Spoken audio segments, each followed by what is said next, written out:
Hello, and welcome back to another episode of Quick Spin, the Autoweek podcast that gets you to the essence of the automobile. Today, we're talking about the Porsche Taycan rear-wheel drive. That's right, we're talking about the EV Porsche sports sedan, but this time it only moves by the rear wheels. We're talking about that with the great Mark Vaughn. You can check out this Porsche right now on our Instagram page. That's at Autoweek USA. And while you're there, you can also head to our Facebook. That's also at Autoweek USA to get all of the great Autoweek content we deliver daily. We're going to talk about this Porsche in just 1 second. But before that, we have to pay the bills. Our friends at Road & Trek have some big news to share. The premium lifestyle magazine for the automotive enthusiast is now fully loaded. Become a member of the Trek Club and receive 6 supersized double issues a year, plus access to digital content, dozens of partner privileges, exclusive invites to editorial events, and first dibs on insider automotive events both online and around the world. Hop on in by visiting roadandtrack.com/join. That's ROADANDTRACK.com/JOIN. And Mark, tell me about this Taycan. Well, okay, here's the problem with the Taycan for so many of our listeners, and I think for you and me, is that it was every model was over $100,000. It was a 6-figure car, no matter how you looked at it. However, Porsche heard the cries of the proletariat in the streets out front of Porsche headquarters in Atlanta and Stuttgart, saying, give us a more accessible Taycan. And by golly, that is exactly what they delivered. Now, the thing here is that by more accessible, yes, it is less than 6 figures, but it's not a lot less. It's when you count the delivery charge, it's $81,250. But you still get 402 horsepower. That's with the overboost with launch control or whatever it's called. And you get a good. What they do is they take out that front motor and the front drivetrain componentry, which lightens it up, right? And you just have rear-wheel drive, which is what true sports car and sports sedan aficionados really want. They want to have rear-wheel drive. Well, all my cars are rear-wheel drive except for the ones that have front-wheel drive. But you got in the car? That means you actually experienced this? Wait a minute. Did you pre-record some audio? Let's go to that right now. Okay, today's drive is the new Porsche Taycan. Make note of that name, just plain old Taycan. This is not a 4S, not a 4S battery plus, not a turbo, not a Turbo S. It is just simply the Taycan. Now, you could say that that is now the new entry-level car, and indeed those other variations that I mentioned were all 6-figure cars. They're all over $100,000. This one comes in at an entirely reasonable $81,250. Now, who doesn't have that lying around? And okay, you can knock off $7,500 from the federal government, which battery vehicle credit, and also here in the state of California, you can get another $2,500 or so. So that money's still out there, so you could knock $1,000 off of this, and you're down at about $70,000 for this car. Now, what they've done is they've simply taken the front electric motor and its ancillary items and removed it. So that lightens up the car, shifts the balance a little bit more toward the rear, and you still have 402 horsepower from this thing. The battery, the stock battery in this, is 79.2 kilowatt hours. So that's plenty big. That'll get you around. That'll get you where you need to go. The actual range is not yet released. The car is coming out in the springtime. So, give it a couple of months, and we'll have official range figures for that. But, they should be pretty darn good. So this new Taycan, right, Mark? $80,000 and change. I mean, again, who doesn't have that? I'm looking at it right now. I've got it in stacks of $20 bills, an odd amount, but I have it just sitting on my table. That seems to line up a little bit with some of the competition in terms of the more affordable EV market, namely our friend Elon Musk with his Tesla venture and some others. How does it stack up against the competition? Well, yeah, the most obvious competitor is going to be the Tesla Model S, a semi-large 4-door sedan offering all-wheel drive and all that. But the thing about the Model S, remember back when the Model S first came out, you could get it, I think, with 60 kilowatt hour battery, and they were trying to make it semi-affordable. They've in my opinion, have thrown that completely out the window. So the starting Model S that you can get now, well, back then there wasn't a Model 3. Okay, to be fair. Now there's a Model 3, a Model Y, all this stuff. But in the Model S range, the starting one you can get is almost 80. Just right around 80. Now, it's misleading when you go to the Tesla website because they'll list the price at $72,990. And that is after you consider how much money you're going to save on gas and, a couple of other silly things. So the real price, if you go there and you buy one, is $79,990. But for that, consider what you get with that. Actually, if you really wanted to, and that's a tri-motor, that's 3 motors. That's 2 in the back, 1 in the front.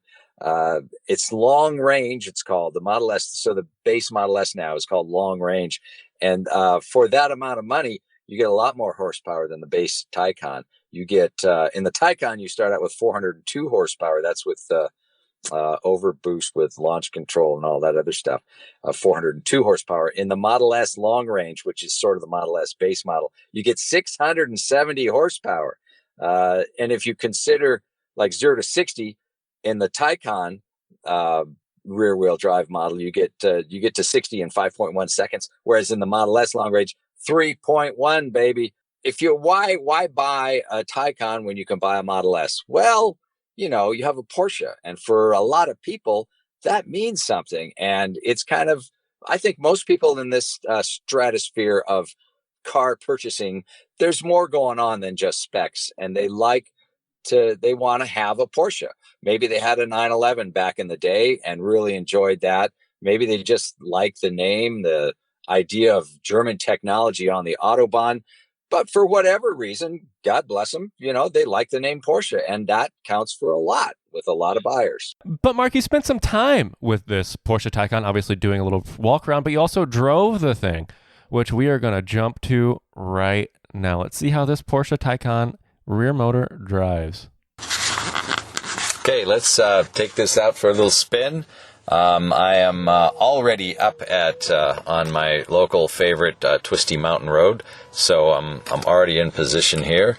The seating inside this is quite comfortable. It has good side bolstering, both on the seat back and the seat bottom cushion. The seats themselves very comfortable. Everything's right out where you want it. It's got this suede-like, probably Alcantara, wrap around the steering wheel, which is kind of a somewhat smaller than I would have expected diameter. The dash is, of course, it's all digital, and all the information that you want is right there. So you put your foot on the brake and you push this button and you kind of hold it for a while. Now it's on. And of course you can't hear anything because it's an electric car. There's a little toggle switch here.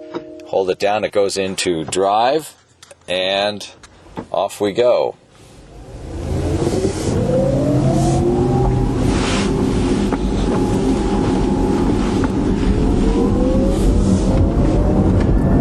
I don't know if you can even hear that. There's a little bit of a whine from an electric motor. Very little whine, so you can't hear it much. And in fact, that allows you to hear and feel sort of what the wheels and tires are doing down there on the pavement a little bit better. So maybe that's a handling advantage. Now, this one, as I said, is rear-wheel drive only, so you don't have all-wheel drive. Now, people will say that people will say, that's his motorcycle's going flying by me here, that all-wheel drive gives you the advantage in that you can exit corners more quickly because you have traction at all 4 wheels. And yeah, well, okay, good for you. But I am of the belief that all sports cars and sporty sedans like this one should be indeed rear-wheel drive. So call me blasphemous, call me, not an engineer, which is true, I'm not, but I just generally prefer rear-wheel drive. And given that you have less weight and, better, better feel around a track maybe. Now, I've pulled off here for a second. There, you notice how quiet it is? Very quiet. It's because there's no engine idling. There's a little bit of, might be a little bit of air coming in from the No, there's no air coming in. So it should be totally quiet. Had this been a non-electric car, of course, you'd hear the engine rumbling, and a lot of people like that sound.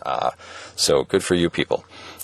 What you have are drive modes, and they're adjustable just as they are on all other Porsches. There's a little wheel inside the steering wheel, and it allows you to take it from normal to Sport Plus, and there's even an individual setting on there. There's another setting here for range, so I guess that would be what might be called Eco on some other cars. So I'm quite happy with this, and I would be quite happy owning this. And quite happy driving it, you seemed. Now, Mark, you also spent a little time, obviously that was in the beautiful Southern California canyons, but you also spent some time in the city with this, where I think a lot of these Taycans will be spending their lives in general. We're going to cut to that right now. Okay, now we're back in the city, specifically on the freeway, and it's a quiet, comfortable, cool, clean, classic-looking car. Very happy to be in this thing. If you've lived your life in internal combustion vehicles, you certainly should give a test drive of an electric car just to see if you like it. There's loads of torque in it, so you get everything that you need to move the car forward. You can get out of your own way, as they say, and at the same time you can have a fairly good performance car. This is better than probably 90-something% of all the internal combustion sedans out there, and it's pure electric. So if you throw solar panels on the roof of your house, it's like discovering oil in your backyard with an oil refinery too. So you know, it's clean, green, and a fun machine. Not to mention quiet and smooth here on the freeway.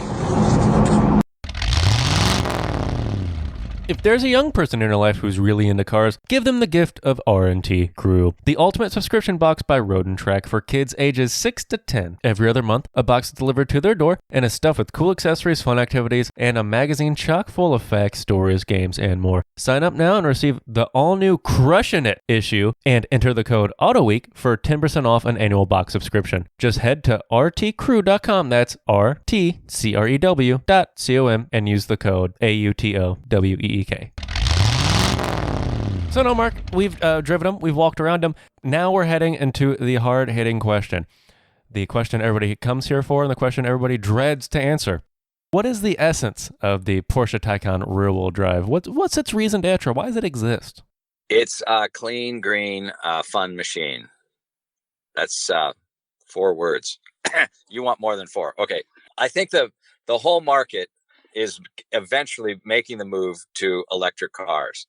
And, you know, some people could complain that with that move, gosh, we're going to have to give up fun and exciting and sportiness. And that's not true. You can have everything that you loved about other cars without the sound of the engine, without the vibration of the engine, the exhaust of the engine. You know, you can have a clean, totally green, almost totally green experience by driving one of these cars without having to give up anything. And it's a Porsche, so you get, you know, all that prestige and impress the neighbor stuff. If you like that, you don't have to like it for those reasons. But as a car, as a sedan, it's great. Well, Mark, I couldn't agree more, but that sounds like a great place to put a pin in it for this week. Don't forget to head over to Facebook and like and subscribe so you get all this great content Autoweek delivers daily. And also, wherever you get this bad boy, don't forget to head over there, specifically the Apple iTunes store, drop a 5-star review and show us that you love us, or ask anything you want to hear in the future. But most importantly, we can't do this without you. And thank you for listening. Tune in next week.